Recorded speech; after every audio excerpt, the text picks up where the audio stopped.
If someone had told me a hospital estimate would drag me into the orbit of the city's coldest CEO, I would have called it cruel timing. Imagine being so desperate to save your mother's life that you'd agree to pretend you're dating the city's most powerful and most intimidating CEO. Ava Monroe never imagined her path would twist this sharply. But love has a way of showing up in the strangest contracts. Before we dive into this emotional ride, please subscribe to the channel, tap the notification bell, and tell me in the comments where you're watching from. The coffee machine gave one final hiss as Ava wiped down the counter. Another long shift at the neighborhood cafe was ending, but her real problems were only starting. Her hands shook as she stacked the last coffee cups.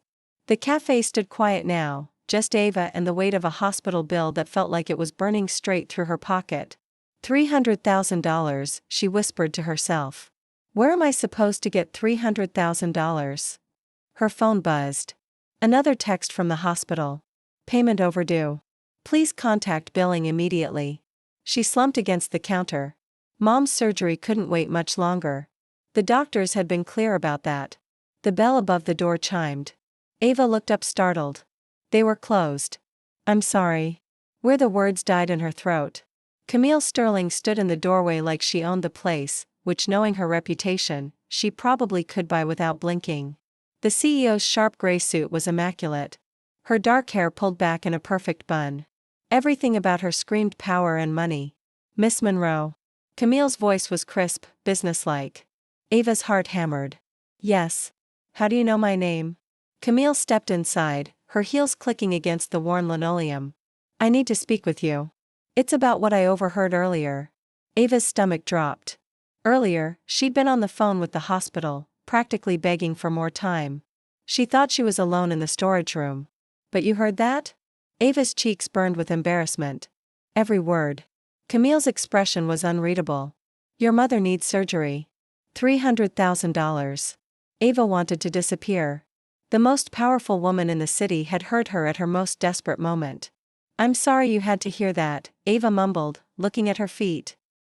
I know it's not professional to take personal calls at work, but I have a proposition. Ava's head snapped up. Excuse me? Camille moved closer, her presence filling the small space. I need something from you, and you need money. Perhaps we can help each other. Ava's mind raced. What could someone like Camille Sterling possibly need from a cafe worker? I don't understand. Camille's jaw tightened slightly. There's a business merger happening next week. Very important people will be watching every move I make. There are rumors about my personal life that could affect the deal. What kind of rumors?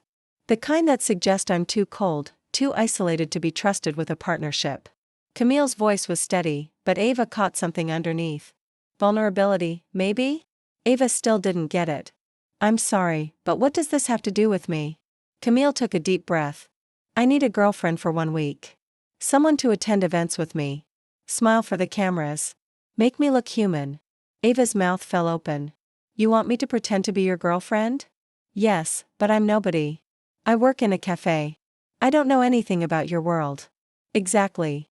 Camille's lips curved into the smallest smile. You're real, genuine, everything those people expect me not to be. Ava's head spun. This was insane. And in exchange, I pay your mother's hospital bill. All of it.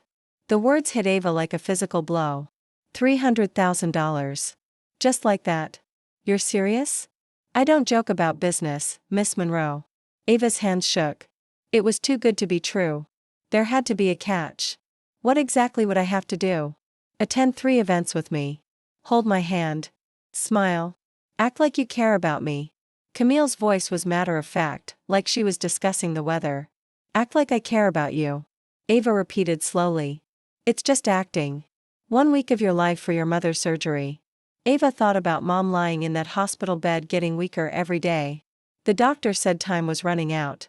Why me? Ava asked. You could hire an actress, someone who knows how to do this stuff. Camille was quiet for a moment. Because when I watched you with customers today, I saw something I haven't seen in my world for a long time. Kindness. Real kindness. Ava's heart did something weird in her chest. You were watching me. I come here sometimes. You never noticed because you're always focused on making everyone else feel welcome. Camille's voice softened just a fraction. That's what I need them to see in me. Ava stared at this powerful woman who could buy and sell her entire life without thinking twice. But right now, Camille looked almost lonely. If I say yes, what happens next? We sign a contract. Clear terms, clear boundaries. 1 week, then we go back to our separate lives. Ava's mind raced through the possibilities. What if people found out it was fake? What if she embarrassed Camille in front of important people? What if, Miss Monroe? Camille's voice cut through her spiraling thoughts. Your mother doesn't have time for you to overthink this. The words were harsh, but true. Mom needed that surgery now. Okay. Ava whispered. Okay. Yes, I'll do it. Ava's voice grew stronger. I'll be your fake girlfriend for a week. Camille nodded once, sharp and businesslike. Good. My lawyer will have the contracts ready tomorrow morning. We start Monday. She turned to leave, then paused at the door. Ms. Monroe. Ava, if we're going to be dating, you should call me Ava. Something flickered across Camille's face. Ava, don't make me regret this. The door closed behind her, leaving Ava alone with the weight of what she'd just agreed to. She pulled out her phone and called the hospital. Hi, this is Ava Monroe about my mother's bill. I'll have the money by Monday. As she hung up, one thought echoed in her mind. What the hell had she just gotten herself into? Outside, Camille sat in her car for a moment before starting the engine. She'd just made a deal with a complete stranger. A beautiful, kind stranger who had no idea what she was walking into. Camille thought about the board meeting next week, about the merger that could make or break her company, about the whispers that she was too cold, too ruthless to be trusted. Maybe Ava Monroe was exactly what she needed. Or maybe this was the biggest mistake of her life. Ava stared at the glass tower that housed Sterling Industries, her reflection looking small and out of place in the polished surface. She'd never been inside a building this fancy. Hell, she'd never even been in an elevator that required a key card. You can do this, she whispered to herself. It's just acting 1 week. The lobby was all marble and chrome with a fountain that probably cost more than her annual salary. The receptionist looked like she'd stepped out of a magazine. Ava Monroe. To see Camille Sterling, Ava said, trying to sound confident. The receptionist's perfectly sculpted brows lifted a fraction. Top floor, she's expecting you. The elevator ride felt endless. In the mirrored walls, Ava checked her reflection, smoothing her best dress, a simple blue piece she'd bought for high school graduation. It would have to do. The doors slid open to reveal Camille's assistant, a sharp-eyed woman in her 50s. Miss Monroe, I'm Diane. Miss Sterling is waiting in the conference room. Ava followed her down a hallway lined with awards and photos of Camille clasping hands with politicians and celebrities. This woman really was in another league. Camille stood with her back to the door, staring out at the city skyline. She wore a black suit that probably cost more than Ava's car. You came? Camille said without turning. Did you think I wouldn't? I thought you might have second thoughts. Camille finally faced her. Most people do when they realize what they're getting into. A man in an expensive suit sat at the conference table. Papers spread in front of him. Ms. Monroe. I'm Robert Chen.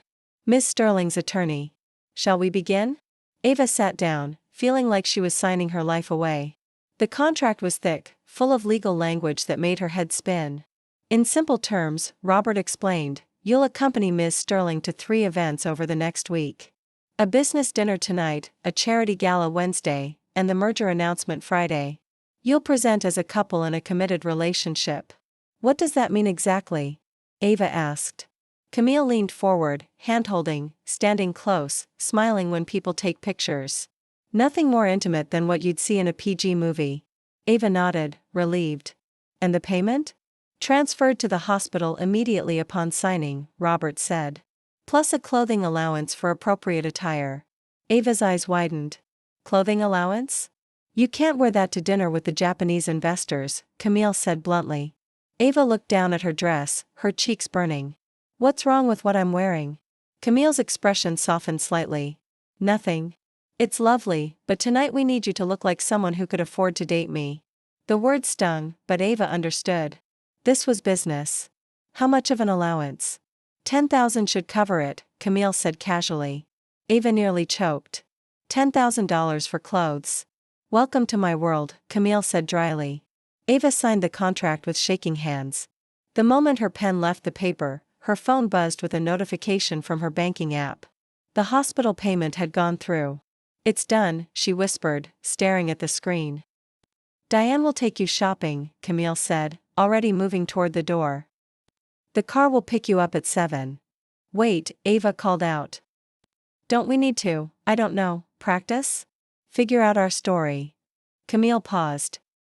"Our story, how we met, how long we've been dating, that kind of thing. People are going to ask questions." Camille considered this. "We met at the cafe. You served me coffee. I asked you out. We've been seeing each other for 2 months, but keeping it private because of my position. That's it. Keep it simple. The less elaborate the lie, the easier it is to maintain." Ava nodded, trying to memorize every detail. "One more thing," Camille said, her voice dropping lower. "When we're in public, you need to look at me like you actually care about me. Can you do that?" Ava met her eyes. For a moment, she saw past the cold exterior to something vulnerable underneath. "I think so." "Good, because if this doesn't look real, we both lose everything." 3 hours later, Ava stood in a boutique that didn't even have price tags on the clothes. Diane had transformed her into someone she barely recognized. The black cocktail dress hugged her curves perfectly, and the heels made her legs look miles long. "Miss Sterling will approve," Diane said with satisfaction. Ava stared at herself in the mirror. She looked expensive, sophisticated, like someone who belonged in Camille's world. But inside, she still felt like the girl who couldn't afford her mother's medical bills. At exactly 7 o'clock, a sleek black car pulled up to Ava's apartment building. Camille sat in the back seat, stunning in a deep red dress that made her look like she could rule the world. "You look," Camille started, then stopped. "Different," Ava suggested, sliding into the seat beside her. "Beautiful," Camille said quietly. Ava's heart did that weird fluttering thing again. "Thank you." The restaurant was the kind of place Ava had only seen in movies. Crystal chandeliers, white tablecloths, waiters who moved like dancers. "Remember," Camille murmured as they approached their table. "We're in love." She took Ava's hand, and Ava was surprised by how warm Camille's fingers were, how perfectly they fit together. The Japanese investors were already seated. 3 men in identical dark suits who stood and bowed when Camille approached. "Gentlemen, I'd like you to meet Ava Monroe, my girlfriend." Ava smiled and shook hands, trying to channel the confidence of the woman in the expensive dress. "How long have you two been together?" one of the men asked in accented English. 2 months, Ava said. "Exactly as rehearsed, though it feels like longer." She glanced at Camille, who was watching her with an unreadable expression. "Camille has told me so much about this merger," Ava continued, surprising herself with how natural she sounded. "She's incredibly passionate about expanding into international markets." Camille's hand tightened slightly on hers. "Ava's very supportive of my work." The dinner progressed smoothly. Ava found herself relaxing, even enjoying the conversation. The investors seemed charmed by her, asking about her background and how she'd captured the heart of the Ice Queen. "Ice Queen?" Ava laughed. "Camille is not cold at all. She's just focused. I admire that about her." Camille's eyes met hers across the table. And for a moment, Ava forgot they were acting. As they left the restaurant, Camille's hand found the small of Ava's back, guiding her toward the car. The touch sent electricity through Ava's entire body. "You did well tonight," Camille said once they were alone in the back seat. "Really? I felt like I was going to throw up the entire time." Camille's lips curved into what might have been a smile. "You couldn't tell. You seemed completely natural. Maybe I'm a better actress than I thought." Camille was quiet for a moment. "Maybe you are." The car pulled up to Ava's building and Camille walked her to the door like a real boyfriend would. "Same time Wednesday?" Ava asked. "Yes. The gala will be bigger. More cameras." Ava nodded, then hesitated. "Camille, thank you for my mom. I mean, I know this is just business for you, but it means everything to me." Camille's expression softened. "Get some sleep, Ava. Wednesday will be more challenging than tonight." As Ava watched the car disappear into the night, she touched her lips, wondering what it would feel like if Camille kissed her for real. Then she shook her head. This was just pretend. She couldn't afford to forget that. Ava stood outside Camille's penthouse apartment with a suitcase in one hand and her heart hammering in her chest. When Camille had said she needed to sell the relationship, Ava hadn't expected this. "It's temporary," she muttered to herself, just until Friday. The door opened before she could knock. Camille stood there in jeans and a simple white t-shirt, looking more human than Ava had ever seen her. "You're early," Camille said, stepping aside to let her in. "I didn't want to be late for my first day of whatever this is." Ava's jaw dropped as she stepped inside. Floor-to-ceiling windows offered a panoramic view of the city. The furniture looked like it belonged in a museum. All clean lines and expensive materials. "Holy shit," Ava breathed, then clapped a hand over her mouth. "Sorry, wow, this place is incredible." Camille's lips twitched. "Thank you. The guest room is down the hall. You'll have your own bathroom." Ava followed her through the apartment, trying not to gawk at everything. The kitchen alone was bigger than her entire apartment. "Why do I need to stay here?" Ava asked as Camille showed her to a bedroom that was nicer than any hotel she'd ever seen. "Because my doorman talks to reporters. If you're coming and going at all hours, people will notice. This way it looks like we're living together." Ava set her suitcase on the bed. "Living together after 2 months? Isn't that kind of fast?" "When you're in love, you don't follow conventional timelines," Camille said matter-of-factly. The word love hung in the air between them. Ava felt her cheeks heat up. "Right, love." Camille cleared her throat. "I work from home most mornings. Try not to be too loud." "I'll be quiet as a mouse." "Good. Dinner's at 8 if you're hungry." Camille left, closing the door behind her. Ava sat on the bed, which was easily the most comfortable thing she'd ever experienced, and tried to process her new reality. She was living with Camille Sterling, pretending to be in love with Camille Sterling for money. Her phone rang. "Mom." "Hi, sweetheart." Her mother's voice was stronger than it had been in weeks. "The doctors say they can schedule my surgery for Friday. I don't know how you managed to get the money, but don't worry about that, Mom. Just focus on getting better. I'm so proud of you, Ava. Whatever you did, I know it wasn't easy." Ava's throat tightened. "I love you, Mom." "I love you, too, baby." After hanging up, Ava unpacked her few belongings, feeling out of place among the luxury. She found Camille in the kitchen, stirring something that smelled amazing. "You cook?"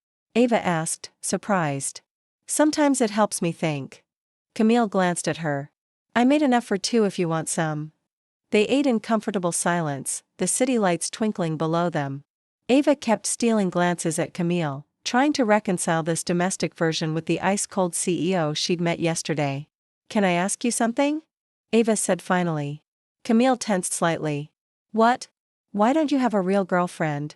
You're successful, beautiful, smart." Ava trailed off, realizing how personal the question was. Camille was quiet for a long moment. "I don't have time for relationships." "That's not really an answer." Camille's jaw tightened. "It's the only answer you're getting."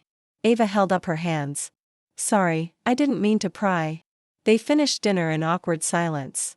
Ava offered to do the dishes, but Camille waved her off. "I've got it. You should get some rest. Tomorrow, we need to be seen together in public." Ava nodded and headed toward her room, but paused at the doorway. "Camille, thank you for dinner. It was really good." Camille's expression softened slightly. "You're welcome." Ava lay in bed that night, staring at the ceiling and listening to the sounds of Camille moving around the apartment. She heard the shower running, the soft click of heels on hardwood, the quiet hum of the coffee machine starting up for the morning. It felt strangely intimate being part of Camille's routine. The next morning, Ava woke to the smell of coffee and bacon. She found Camille in the kitchen, fully dressed for work, reading something on her tablet. "Morning," Ava said, suddenly self-conscious in her pajamas. Camille looked up and her eyes lingered on Ava's messy hair and oversized t-shirt. "Good morning. There's coffee." Ava poured herself a cup, savoring the rich taste. "This is amazing." "What kind is it?" "Blue Mountain from Jamaica." Ava nearly choked. "How much does this coffee cost?" "You don't want to know." They stood on opposite sides of the kitchen island, sipping their expensive coffee and stealing glances at each other. "So, what's the plan for today?" Ava asked. "Lunch at the country club. Very public. Lots of gossip-hungry members." Ava's stomach fluttered with nerves. "What should I wear?" "Something casual, but expensive-looking." Diane left some options in your closet. Ava found 3 outfits hanging in her room, each more beautiful than the last. She chose a soft pink sundress that made her feel feminine and confident. When she emerged, Camille was waiting by the door, stunning in a cream-colored blazer and matching pants. "Ready?" Camille asked. "As I'll ever be." The country club was exactly what Ava expected. Old money, older members, and enough judgment to fill an ocean. Camille's hand found hers as they walked through the dining room, and Ava was grateful for the anchor. "Camille, darling," a woman with perfectly coiffed silver hair approached them. "You must introduce me to your friend, Mrs. Pembroke. This is Ava Monroe. Ava, Mrs. Pembroke sits on the hospital board with me." Ava smiled and shook the woman's hand, trying to channel the confidence she'd felt at dinner with the investors. "How lovely to meet you, dear." Camille's been so secretive about her personal life. We were beginning to think she was married to her work. "Well, I'm trying to change that," Ava said, squeezing Camille's hand. Someone this amazing shouldn't spend all her time in boardrooms. Camille's eyes met hers, and Ava saw something flicker there. Surprise, gratitude? How sweet. Mrs. Pembroke gushed. "And how did you two meet?" Ava launched into their rehearsed story, but found herself embellishing, adding little details about how Camille always ordered her coffee black, how she left generous tips, how she had the most beautiful smile when she thought no one was looking. Camille listened with growing amazement as Ava painted a picture of their fictional romance that sounded almost real. After Mrs. Pembroke left, Camille leaned closer. "Where did all that come from?" Ava shrugged, suddenly shy. "I don't know. It just felt natural." Camille stared at her for a moment. Something unreadable in her expression. "You're full of surprises, Ava Monroe." That evening, they sat on Camille's balcony, sharing a bottle of wine and watching the sunset paint the sky in shades of pink and gold. "Can I ask you something now?" Camille said. "Fair's fair." "Why did you say yes?" "Really?" It wasn't just about the money, Ava considered the question. "You looked lonely," she said finally. "When you made the offer, underneath all that confidence and power, you looked like the loneliest person I'd ever seen." Camille was quiet for so long that Ava wondered if she'd said too much. "I am lonely," Camille admitted finally. "I have been for a very long time." Ava's heart ached for her. "It doesn't have to be that way, doesn't it?" Camille's voice was barely a whisper. "Everyone wants something from me. Money, connections, favors. No one just wants me." "I do," Ava said without thinking. The words hung between them, loaded with meaning neither of them was ready to acknowledge. Camille stood abruptly. "I should get some work done." She disappeared inside, leaving Ava alone with the sunset. And the growing realization that this fake relationship was starting to feel dangerously real. The charity gala was everything Ava had feared and more. Crystal chandeliers cast rainbow patterns across marble floors, and every person in the room looked like they'd stepped off the cover of a magazine. Ava smoothed her hands over the emerald green gown Diane had chosen for her. It was stunning, but she felt like she was playing dress-up in someone else's life. "Breathe," Camille murmured beside her, looking absolutely regal in midnight blue silk. "You belong here." "Do I?" Ava whispered back. "Because I feel like everyone can see right through me." Camille's hand found hers warm and reassuring. "Trust me, you're the most beautiful woman in this room." Ava's heart skipped. The way Camille said it with such quiet conviction made her almost believe it. "Camille?" A booming voice interrupted them. A tall man with silver hair and a politician's smile approached. "And this must be the mysterious girlfriend we've all been hearing about. Senator Whitaker, I'd like you to meet Ava Monroe." Ava shook his hand, trying to project confidence she didn't feel. "It's an honor, Senator." "The honor's mine, my dear. Camille's been keeping you all to herself." "Very selfish of her." Camille's arm slipped around Ava's waist, pulling her closer. "Can you blame me?" The casual possessiveness in Camille's voice sent heat racing through Ava's body. She had to remind herself this was all an act. "How long have you two been together?" the senator asked. 2 months, Ava replied automatically. "And already living together, I hear. Moving fast, aren't we, Camille?" Camille's grip tightened slightly on Ava's waist. "When you know you know." The senator chuckled. "Well, I hope you'll both join Diane and me for dinner soon. I'd love to hear how you managed to capture our Ice Queen's heart." After he walked away, Ava turned to Camille. "Ice Queen again. Do people really call you that?" Camille's expression was carefully neutral. "Among other things, that's horrible. It's business. Emotions are seen as weakness in my world." Ava studied Camille's face, seeing the walls she'd built around herself. That must be exhausting, never being allowed to feel anything. I've gotten used to it. That doesn't make it right. Before Camille could respond, a photographer approached. Miss Sterling, could we get a few shots for the society pages? Camille's posture shifted, becoming more formal, of course. They posed for several photos. Camille's hand on Ava's back. Both of them smiling for the cameras. But when the photographer asked for something more intimate, Ava felt Camille tense. Maybe something more natural, the photographer suggested. Like you're having a private moment? Ava turned toward Camille, placing her hand on Camille's chest. Just look at me, she whispered. Forget about everyone else. Camille's eyes met hers, and suddenly the noise of the party faded away. Ava found herself getting lost in those gray eyes, seeing past the careful mask to something vulnerable underneath. Perfect, the photographer called out, but Ava barely heard him. Camille's hand came up to cover Ava's, their fingers intertwining. For a moment, Ava forgot they were pretending. Camille, darling. A shrill voice broke the spell. A blonde woman in a dress that cost more than Ava's car approached them. I simply must steal you away for a moment. Camille's expression immediately cooled. Bianca. The woman. Bianca looked Ava up and down with barely concealed disdain. And you must be the little barista I've been hearing about. Ava felt her cheeks burn. I prefer coffee artist actually. Bianca laughed. A sound like breaking glass. How quaint. Camille, surely you're not serious about this in your person. Camille's entire body went rigid. Excuse me. Oh, come on. We all know this is just another one of your business arrangements. Like when you dated that senator's son to secure the government contract. Ava's stomach dropped. Camille had done this before. You're out of line, Bianca. Camille said, her voice dangerously quiet. Am I? Or am I the only one brave enough to say what everyone's thinking? Bianca turned to Ava with a cruel smile. Tell me, dear, how much is she paying you? Ava felt like she'd been slapped around them. Conversations had stopped. People were staring. Ava started, but Camille stepped forward. That's enough. Oh, did I hit a nerve? Bianca's eyes glittered with malice. Poor little Ava. Did you actually think this was real? Ava's world tilted. The way Bianca said it with such certainty made Ava wonder if everyone knew.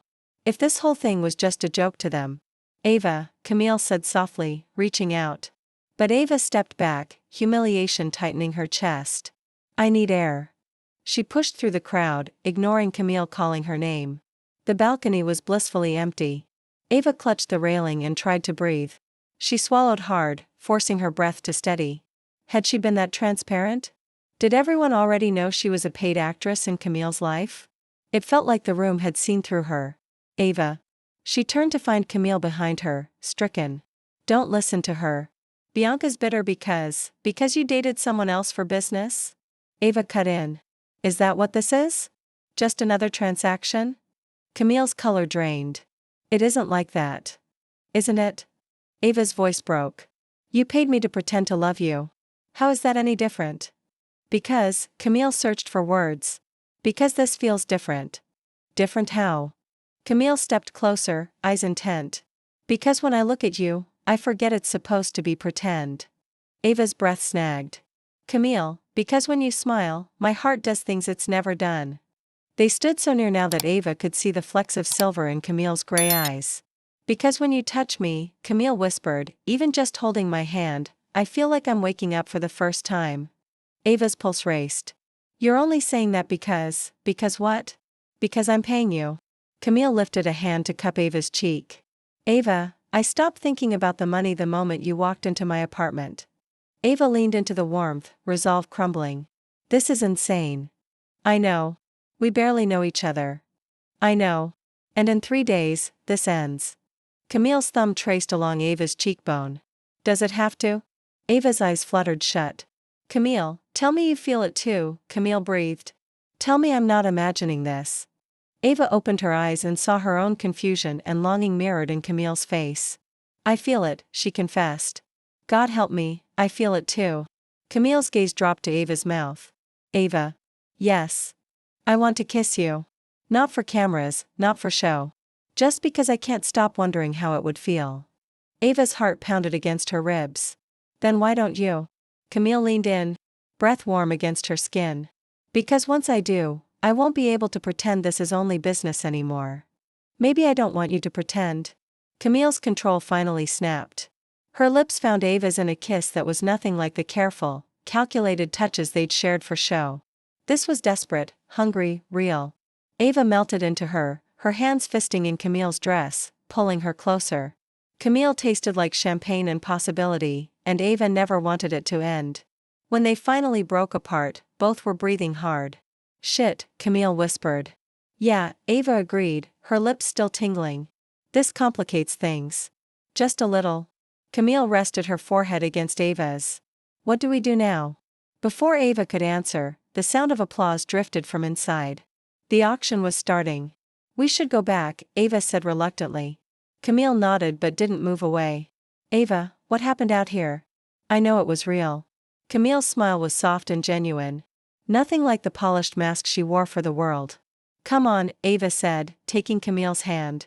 Let's go be fake for a little while longer. But as they walked back inside, both knew that nothing between them would ever be fake again. Ava woke to the sound of Camille pacing in the living room. The digital clock read 3:17 a.m. and through her bedroom door, she could hear Camille's voice, tense and angry. I don't care what the tabloids are saying, Robert. Handle it. Ava slipped out of bed and crept to the door. Camille was silhouetted against the city lights, phone pressed to her ear, her free hand running through her hair.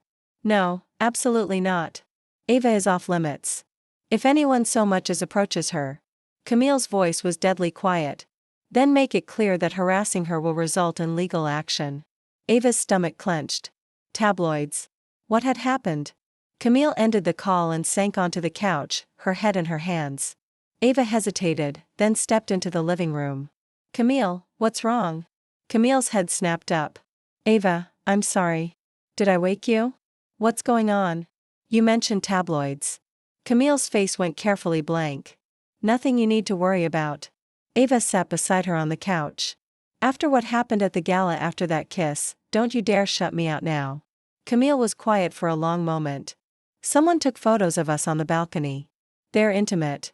Ava's cheeks heated, remembering how lost she'd gotten in Camille's arms. How intimate. Intimate enough that the headlines are calling you my mystery lover and speculating about our passionate affair. Oh, God. Ava buried her face in her hands. My mom's going to see these. Robert is working on damage control. But Ava, Camille's voice was strained. There's something else. Something you need to know about me. Ava looked up, seeing genuine fear in Camille's eyes. What? Camille stood and walked to the window. Her back to Ava. Bianca was right about one thing. I have used fake relationships for business before. Ava's heart sank. Camille. 3 years ago, I was dating someone. Really dating. Her name was Lena. Camille's voice was barely audible. I thought I loved her. I thought she loved me. Ava waited, sensing there was more. The company was going through a rough patch. Bad press, stock prices falling. Lena suggested we go public with our relationship. Said it would humanize me. Camille's laugh was bitter. I was so in love. I agreed. What happened? She was working for my biggest competitor. Everything, our relationship, her feelings, all of it was fake. She was gathering information, waiting for the right moment to destroy me. Ava's chest tightened. Camille. The night before she was supposed to testify against me in a federal investigation. She came to my apartment, told me she'd fallen in love with me for real. That she wanted to run away together. Camille's voice cracked. I almost believed her, but you didn't. I found the recording device in her purse. She was trying to get me to confess to crimes I'd never committed. Camille turned around and Ava saw tears in her eyes. The woman I loved was going to send me to prison. Ava stood and crossed to her. But Camille held up a hand. Don't. Please. I can't. If you touch me right now, I'll fall apart. Ava's heart broke for her. What happened to Lena? She disappeared. Took the money my competitor paid her and vanished. The investigation fell apart without her testimony, but the damage was done.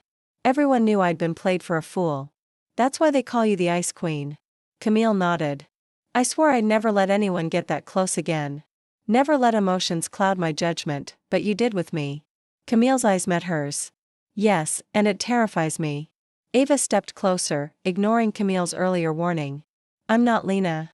How do I know that? How do I know this isn't just another elaborate setup? The question hit Ava like a physical blow. Because you know me. I thought I knew her, too. Ava reached for Camille's hands, relieved when she didn't pull away. Look at me. Really, look at me. Camille's gray eyes searched Ava's face. I'm a barista from Westbridge whose biggest ambition was paying my mom's medical bills. I don't have the connections or the sophistication to be part of some corporate conspiracy. Ava's voice was steady. Sure. I'm just a girl who's falling for a woman who's too scared to let herself be loved. Camille's breath hitched.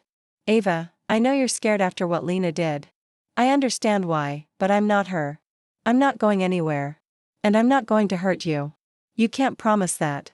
You're right. I can't promise I'll never hurt you. People who love each other hurt each other sometimes. But I can promise I'll never betray you. Never use your feelings against you.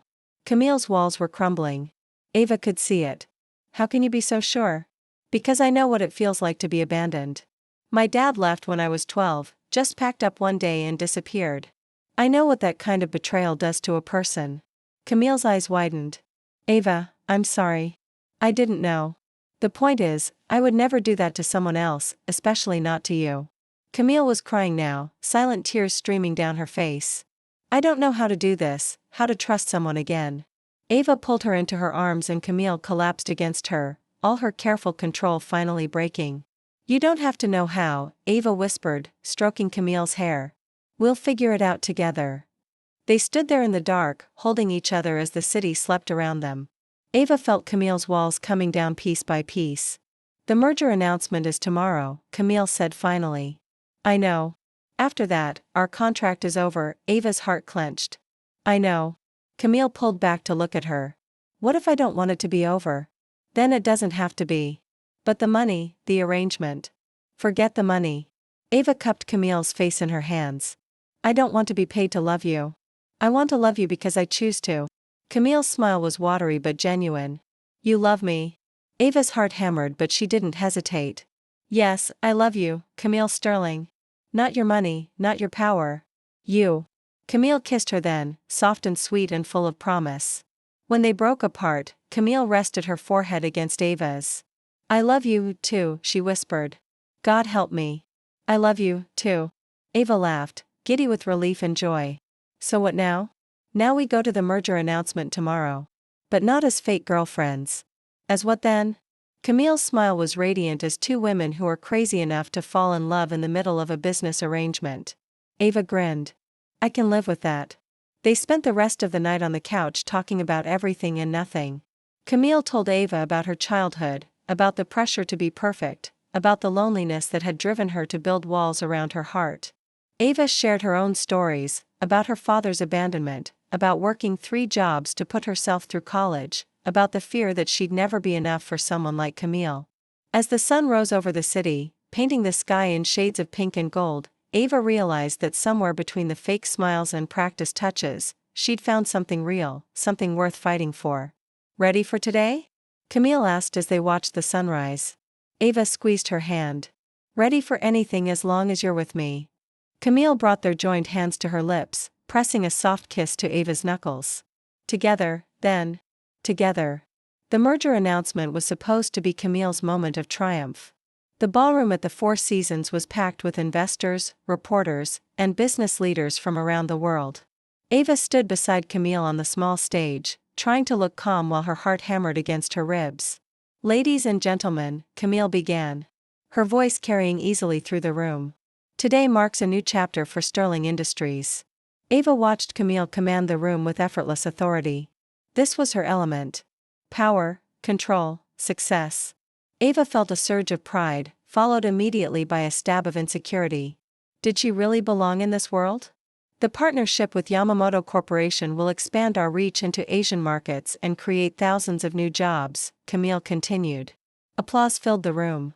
Ava smiled and clapped along, playing her part perfectly, but she couldn't shake the feeling that something was wrong. There were too many cameras, too many reporters for a simple business announcement. Before we take questions, Camille said, I'd like to thank someone special. My girlfriend Ava Monroe has been incredibly supportive throughout this process. More applause. Ava felt her cheeks heat as all eyes turned to her. Camille reached for her hand, squeezing gently. Any questions about the merger? Camille asked. A reporter in the front row raised his hand. Miss Sterling, there are rumors that your relationship with Ms. Monroe is actually a business arrangement. Care to comment? Ava's blood turned to ice. Camille's hand tightened on hers. I don't dignify gossip with responses, Camille said coolly. Another reporter jumped in. We have sources claiming Ms. Monroe was paid $300,000 to pose as your girlfriend. Is this true? The room erupted in murmurs. Ava felt like she was going to be sick. How did they know about the exact amount? That's ridiculous, Camille said. But Ava could hear the strain in her voice. A third reporter stood up, holding a manila folder. We have copies of a contract signed by both parties, outlining the terms of a fake relationship. Ava's world tilted. The contract. Someone had leaked their contract. Camille's face went white. Where did you get that? Does it matter? The reporter pressed. The question is, have you been lying to your investors about your personal life to appear more stable and trustworthy? The room was in chaos now. Cameras flashed, reporters shouted questions, and Ava felt like she was drowning. Ava, Camille said urgently. We need to go. But Ava couldn't move. She stared out at the sea of faces, all looking at her with a mixture of pity and disgust. She was the gold digger who'd been caught. The fake girlfriend exposed. Ms. Monroe. A reporter shoved a microphone in her face. How does it feel to be paid for love? Ava's voice cracked. Ava, don't say anything, Camille warned, pulling her toward the exit. But the reporters followed, a pack of wolves sensing blood. Was the relationship ever real? How long have you been prostituting yourself for money? Did you know you were helping Ms. Sterling commit fraud? Ava broke free from Camille's grip and ran. She pushed through the crowd, ignoring Camille calling her name, and burst through the hotel's back exit into an alley. She leaned against the brick wall, gasping for air. Her phone was already buzzing with calls and texts. The story was everywhere. Camille appeared in the alley, looking frantic. Ava, thank God. Are you okay? Okay? Ava laughed hysterically. Did you see what just happened in there? They called me a prostitute, Camille, on live television. They're vultures. Don't listen to them. How did they get the contract? Ava demanded. Camille's face crumpled. I don't know. Robert is investigating, but someone in your inner circle sold us out. It looks that way. Ava felt sick. This is a nightmare. Camille stepped closer. Ava, listen to me. Yes, we started with a contract, but what we have now is real. You know that. Do I? Ava's voice was bitter. Because right now, I feel like the biggest fool in the world. You're not a fool. You're the best thing that's ever happened to me. Stop. Ava held up a hand. Just stop. I can't think when you say things like that. Camille's eyes filled with tears. Ava, please don't let them destroy what we have. What we have, Ava's voice rose, what we have is a scandal that's going to follow me for the rest of my life. What we have is my face plastered on every gossip site as the woman who sold herself to the highest bidder. That's not what happened, isn't it? Ava's voice cracked. I took money to pretend to love you. How is that different from what they're saying? Camille flinched like she'd been slapped. Because you do love me, and I love you. Love. Ava laughed bitterly. How can I trust anything you say? How do I know this isn't just another performance? Because you know me, Camille said desperately. You've seen me at my most vulnerable. You've seen past all the walls I've built. Have I? Or have I just seen what you wanted me to see? Camille's face went pale. You don't mean that, don't I? You paid me to be your girlfriend, Camille. You literally bought my affection. How is that different from what Lena did to you? The words hit Camille like a physical blow. She staggered backward, her face crumbling. That's not Ava. That's not the same thing, isn't it? We both used each other. You got your stable image. I got my mom's surgery paid for. But it became real. Camille whispered. Did it? Or did we just get caught up in our own lie? Camille was crying now. Silent tears streaming down her face. Ava, please don't do this. Don't throw away what we have because of what other people think. Ava's heart was breaking, but she couldn't stop the words from coming. What we have is built on a lie. Maybe it's time to admit that. I don't believe you mean that. Ava looked at Camille, beautiful, powerful, broken Camille, and felt her resolve crumble. But then she thought about the reporters, the cameras, the humiliation. I need time, Ava said finally. I need to think. How much time? I don't know. Camille nodded, wiping her tears. Okay, I understand. Do you? No. Camille admitted. But I'll respect your decision. Ava turned to go, then paused. Camille, yes. Thank you. For whatever else happens, I'll always be grateful for that. Camille's face crumpled again. Ava. But Ava was already walking away, leaving Camille alone in the alley with the wreckage of their fake relationship and their very real heartbreak. As Ava disappeared around the corner, Camille sank against the wall, finally allowing herself to fall apart completely. She'd found love and lost it in the span of a week. And this time she had no one to blame but herself. Her phone buzzed with a text from Robert. Found the leak. It was Bianca. She had someone break into my office. Camille stared at the message. Feeling numb? Bianca had destroyed her again. Just like she'd tried to do 3 years ago with Lena. But this time, Camille had lost something infinitely more precious than a business deal. She'd lost Ava and she didn't know if she'd ever get her back. 3 months later, Ava stood in the hospital corridor watching her mother sleep peacefully in her bed. The surgery had been a complete success and Mom was finally coming home tomorrow. She looks good, Dr. Raphael said, joining Ava by the window. The recovery has been remarkable. Thank you, Ava said softly. For everything. Don't thank me. Thank whoever made that surgery possible. Without it, he didn't need to finish. Ava nodded, her throat tight. She thought about Camille every day, wondered how she was doing, if she ever thought about their week together. The media storm had lasted exactly 2 weeks before the next scandal took over the headlines. Ava had quit her job at the cafe. Too many reporters, too many stares, and found work at a small bookstore in Riverton. It was quiet, peaceful, and nobody cared about her 15 minutes of infamy. But the peace came at a price. She missed Camille with an ache that never seemed to fade. Why are you here, Camille? Camille was quiet for a long moment, staring into her coffee. Because I can't stop thinking about you. Because I wake up every morning hoping you'll call. And go to bed every night disappointed that you haven't. Ava's heart clenched. Camille. Because I love you and I don't know how to stop. The words hung between them, raw and honest. I love you too, Ava admitted quietly. That's what makes this so hard. Then why are we apart? Ava looked out the window, watching people come and go from the hospital. Because I don't know how to trust this. How to trust us. What would it take? Ava turned back to her. What? What would it take for you to trust us again? Ava considered the question. I don't know. Time, maybe. Proof that this is real and not just some elaborate game. Camille reached into her purse and pulled out a folded piece of paper. I had Robert draw this up. Ava unfolded it, her eyes widening as she read. It was a legal document, but not what she expected. You're giving me half your company. I'm giving you the power to destroy me. Camille said quietly. If this is all fake, if I'm just using you, you could take everything I've worked for and walk away. Ava stared at the document. Camille, this is insane. I can't accept this. Why not? Because it's too much. Because I don't want your money or your company. I just want you. Camille's eyes filled with tears. Then what do you want from me? Ava folded the document and handed it back. I want you to fight for us. Not with grand gestures or legal documents. I want you to show up every day, even when it's hard. Even when I'm scared and pushing you away, I can do that. Can you? Because the first time things got difficult, I ran and you let me go. Camille leaned forward. I let you go because you asked me to.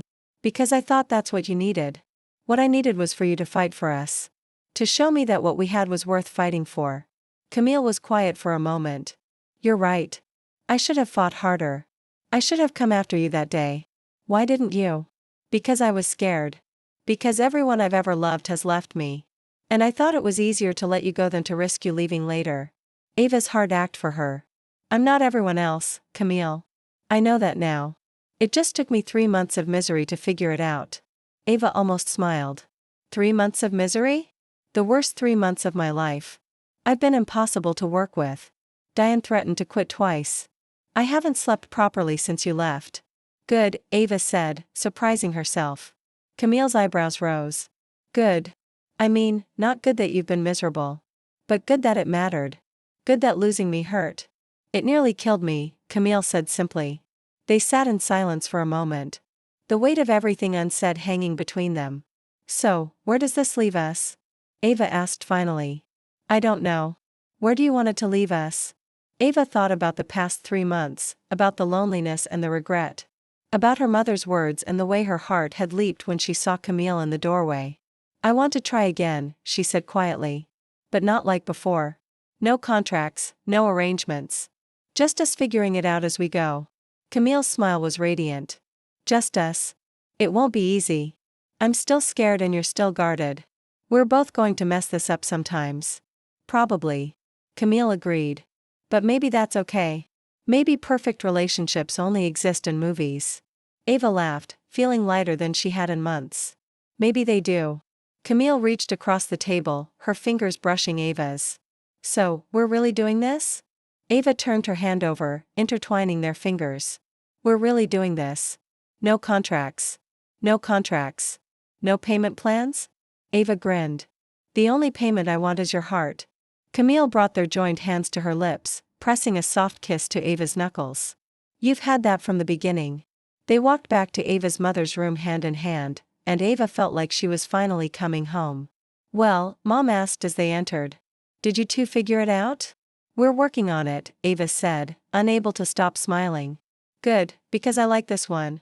Mom pointed at Camille. She's got good taste in flowers. Ava looked around the room, noticing for the first time the beautiful arrangement on the bedside table. You've been sending flowers? Camille shrugged, looking embarrassed.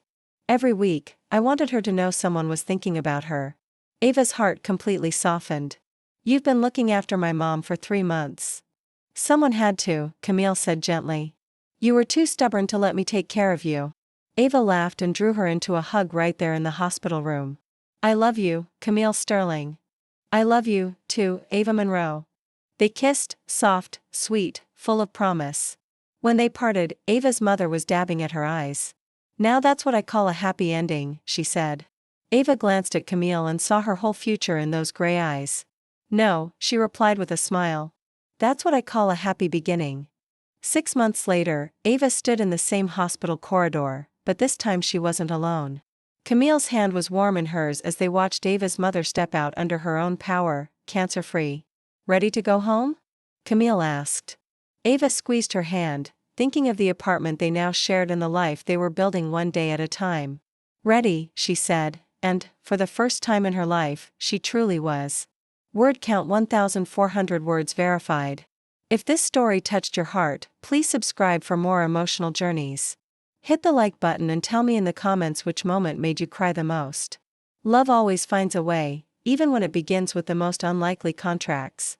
The scandal burned fast and moved on, but its smoke lingered in rooms where their names had been spoken to loudly. In the months after, Ava practiced small braveries, answering a barista's harmless "How's your day?" without flinching, choosing a window seat even when she felt watched, laughing in public without checking for cameras. Camille practiced a quieter courage, staying, explaining, apologizing without polishing the edges. They were not the women from that first week anymore. Ava's mother healed the way dawn arrives, slowly, then all at once. On the morning the oncologist said cancer-free, Ava cried into Camille's blazer and didn't apologize for the mascara. Camille wore the stain the rest of the day like a medal. That night they ate grocery store cake at the kitchen island, forks clinking, laughter loosening the last knots of a year stretched like wire. You saved her, Ava whispered. We saved us,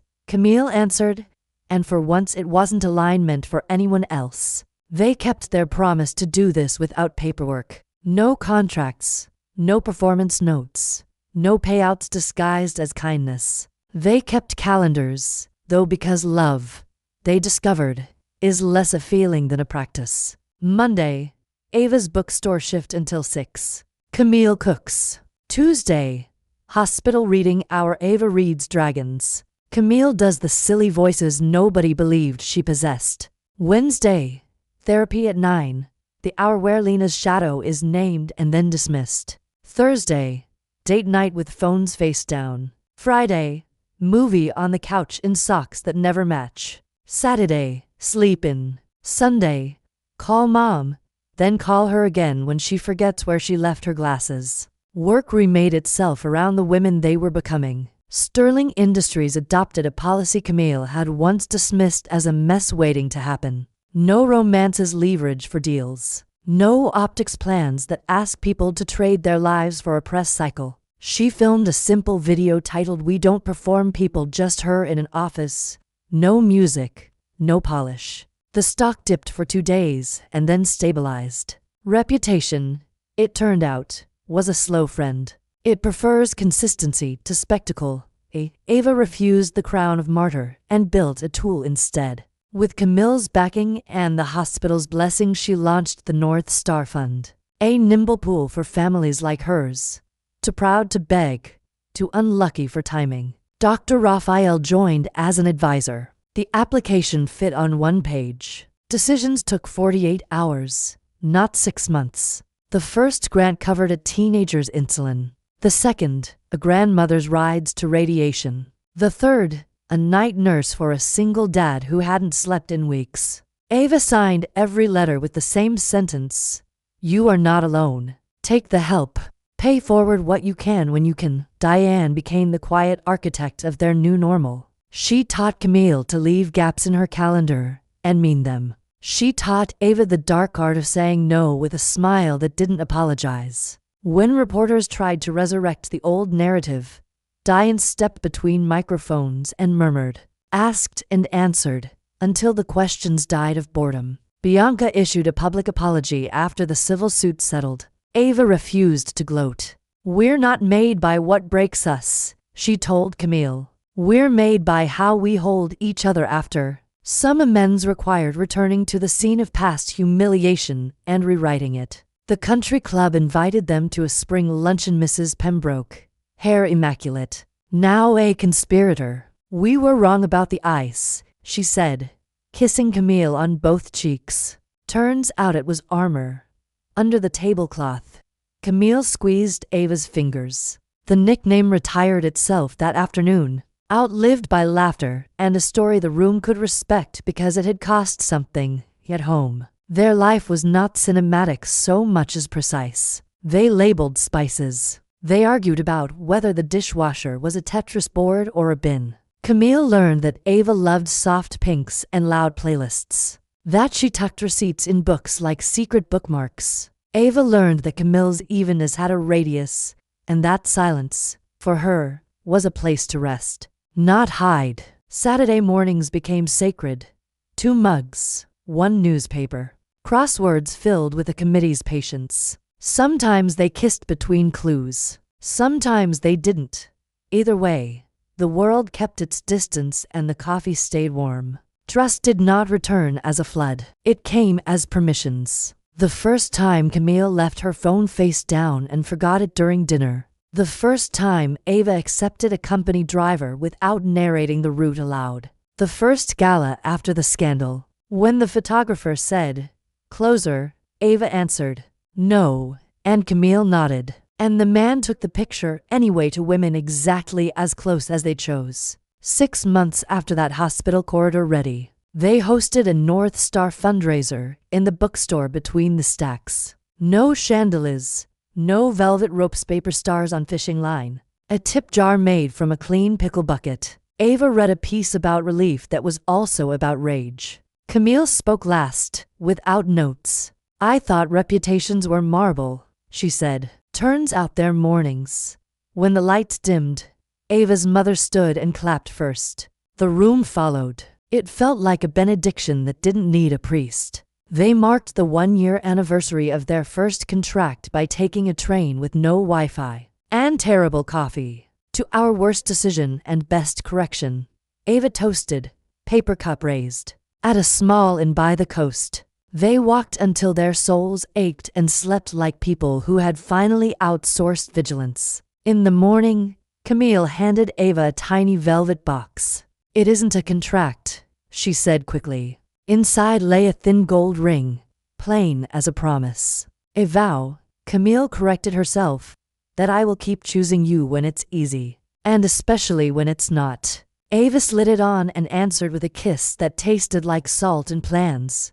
They were not perfect. Some nights old alarms woke them, and they stared at the ceiling until the dark softened. Some days Camille came home brittle with battles she couldn't name, and Ava mistook the quiet for retreat. They learned to ask, "Is this about us?" and to accept no, like a relief. They learned that love doesn't fix history. It makes a future where history is accurate and still survivable. On a late summer evening, they returned to the cafe where it began. New linoleum, same bell. Ava ordered 2 Americanos out of superstition. Camille put cash in the tip jar because some gestures are rituals. "What would you tell her?" Camille asked, nodding toward the ghost of the girl who once whispered she had no idea how to find $300,000. Ava considered. "I'd tell her help is a verb you're allowed to accept," she said, "and that the coldest CEO in the city is warmer than the city thinks." They walked home as the streets hummed sirens. Laughter, the low thrum of a place that can forget you or remember you depending on how loud your joy is. On their balcony, they clinked glasses and watched the grid of windows flicker to life. No cameras, no script. Just a woman who had learned to be seen and a woman who had learned to be soft. Practicing again the ordinary miracle of staying. "Ready?" Camille asked. Out of habit. "Ready," Ava said, meaning it. And the night carried the word like a promise all the way to morning.